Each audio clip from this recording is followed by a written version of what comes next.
Kupang, A1channel.com.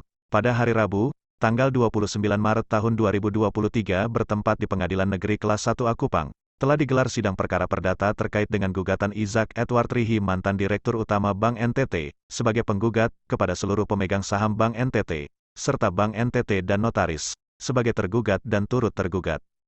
Dalam sidang yang dipimpin Hakim Ketua, Florence Katerina, Rahmat Aries dan Konsilia Ina Palang Ama sebagai hakim anggota dengan agenda mendengarkan laporan hasil mediasi dan pembacaan surat gugatan. Usai mendengarkan keterangan dari pihak penggugat dan tergugat bahwa mediasi gagal karena tidak ada kesepakatan di antara para pihak, maka acara sidang dilanjutkan dengan sidang pembacaan surat gugatan. Pembacaan surat gugatan dilakukan oleh Erwan Fangide, SH, MH selaku penasehat hukum penggugat, Isaac Edward Rihi, bahwa untuk surat gugatan tidak ada perbaikan, perubahan, hanya ada renvoy nama pengacara karena adanya kesalahan pengetikan, dan, jika disetujui tergugat maka gugatan dianggap dibacakan. Atas permintaan penasehat hukum penggugat, kuasa hukum para tergugat pun menyetujui, sehingga gugatan dianggap telah dibacakan.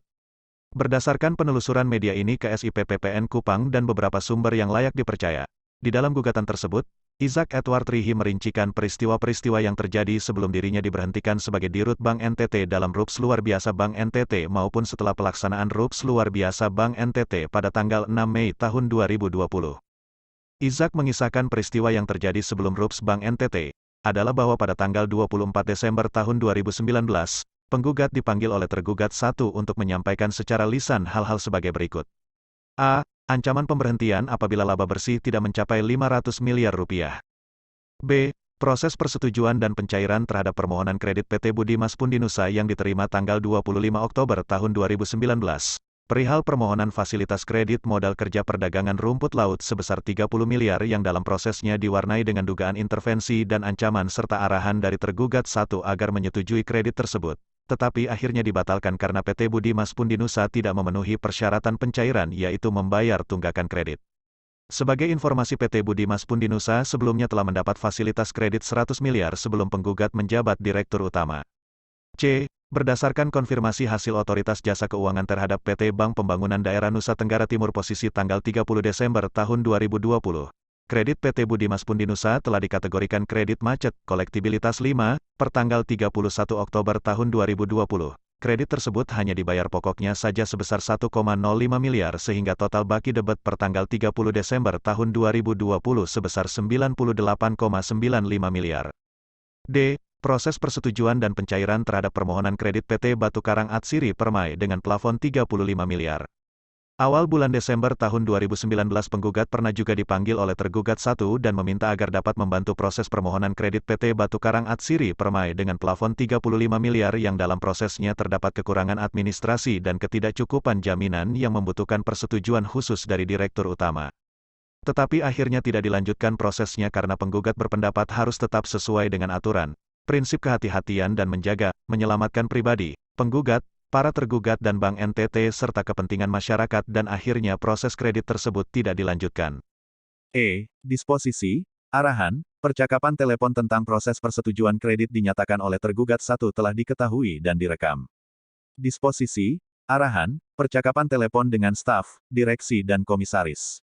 Dianggap sebagai sikap penggugat yang tidak berani, tidak berguna dan tidak dapat diandalkan serta tidak bisa bekerja sama untuk mengikuti, menyetujui dan mencairkan kredit tersebut sehingga penggugat disebut sebagai orang yang berbahaya bagi tergugat 1.